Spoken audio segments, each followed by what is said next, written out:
Hey guys, welcome back to the channel. I have a fun and exciting video for you guys today. And I know I say this every video, but today's video is going to be short and sweet. I have some items right here to the side of me that I want to show you that we recently picked up from an auction haul. Now guys, there's only 4 items, but these are some great items and honestly might be one of our best auction hauls yet. This may be the most expensive auction haul that we purchased in recent history, maybe ever. We spent a grand total of $249.45 on this lot. One of these items I definitely paid up for, and I got into a bidding war at the last second, and I probably should have stopped, but I ended up winning it. And I'm going to show you that one near the end. Before we get into this, hit that subscribe button down below. Also share, comments, all that fun stuff, so that you're notified next time we post a video like this. So let's get into this and show you what we got. Like I mentioned, guys, this will be short. There's only technically 4 items. There's a few items in this box. But we got a whole lot of salt and pepper shakers.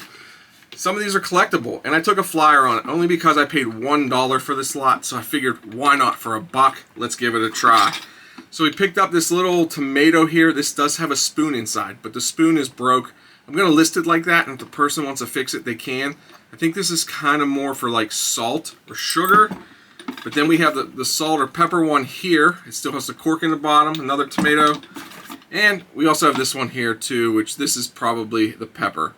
So, perfect for those. That might probably net us about 10 bucks for those 3 there, maybe a little bit more. There is no markings on them, so I cannot figure out what they are. There actually is a marking on it, but it is really hard to read. Might actually have to get the magnifying glass out to see that. The next salt and pepper shakers we got right here, there's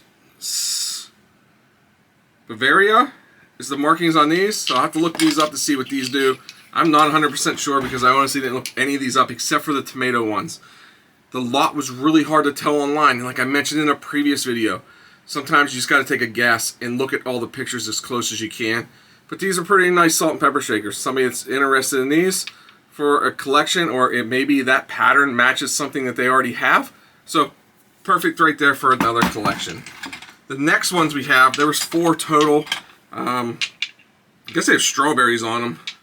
I think all the tops are the same, so we may sell these in 2 lots of 2, but they're right here. They're actually clear, and they have strawberries on them. So pretty nice little right there, kind of vintage. 2 more in this lot here, but this one's really an interesting one. It actually has a lid to cover it up, and they're like 2, I almost wanted to say pineapples, but they're not.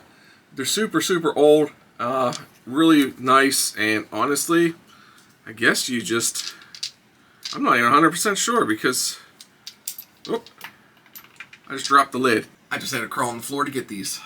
There it goes, it comes out right there. So this should probably net us a few bucks at least, maybe more. Like I said, I'm not 100% sure what these sold for. If I find them when I edit this video, I will throw some sold comps up on the screen on either side of me. And the last salt and pepper shaker in this lot is honestly a cool one. It is like a little cottage or a little house. 2 little houses with a tree in the center right here. And they come off, corks are in the bottom.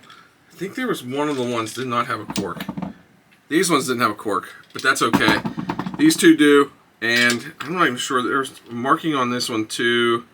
It actually marked Japan, so maybe these are worth something. But we'll look them up, and like I mentioned, if I do find something, I will throw it up on the screen so you guys can see what they sell for. Okay guys, so the next item we picked up was this Lennox piece right here. I will throw some sold comps up on the screen for this. This one does not sell for much, and I'm not going to take it out of the box. I'm not going to take any of the other things out of the box, but this is the Lady Liberty Tweety. It's from Looney Tunes, but it does have a price tag on the bottom of $150, but this is what it looks like right here, and you'll be able to see what it looks like on the screen from some of the sold comps, and there is the price tag there. These are brand new in the box. They look great. Boxes have very minimal wear on it, especially considering the age, because these are not new. So pretty cool there. I thought this one was going to be a lot more, but I happened to notice it towards the end of the auction.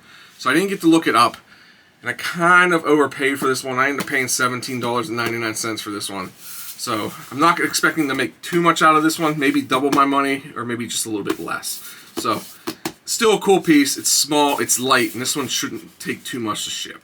Just had a bunch of boxes fall over there. This next thing though, this thing is heavy, and I want to say I paid like 35 bucks for this. I'm gonna check real quick. Yes, I paid $36 for this next thing, but it is Mr. Christmas animated musical chimes. Now I know it's the wrong time of year for this, but damn, this thing is heavy. But I think it's brand new in the box. But this is what it looks like. I guess it has the train goes around in a circle there. It has a song list of 35 Christmas carols and 35 all-time classics on this thing. It's pretty wild. I told my wife it's going to go on the TV stand during Christmas. She wasn't against it though. So I guess if it doesn't sell, I might put it out for Christmas. This thing sells for over $100, so I was glad to get it for the price I did. I didn't have to overpay for this.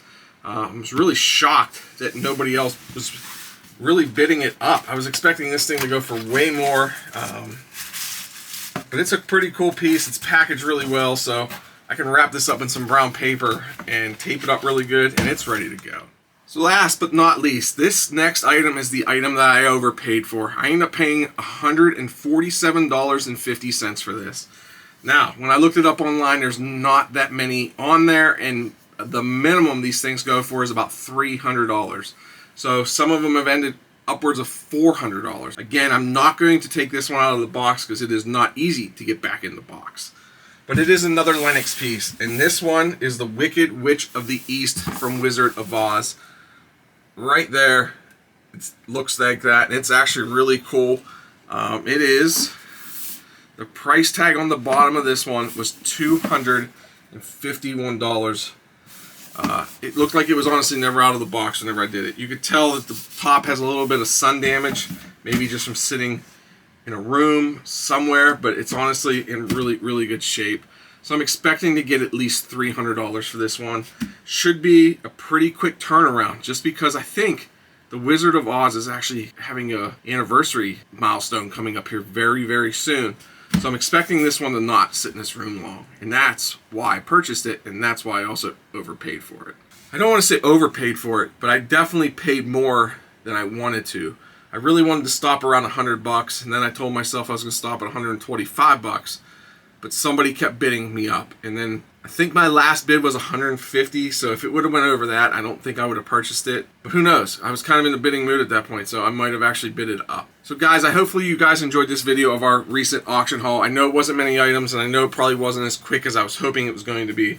But these are some great items that we picked up from the auction house, and it goes back to where a lot of people just they don't want to look stuff up. And if they would have noticed this one went for over $300, maybe they would have went a little bit higher. But I think we did really good. The salt and pepper shaker should probably net us some money, even though I didn't think they were going to. But they are pretty old. Some are from overseas. So we'll see how that goes. So until next time, guys, remember, hit that subscribe button. Share, comment, and all that fun stuff. And we'll see you in the next video, guys. Bye.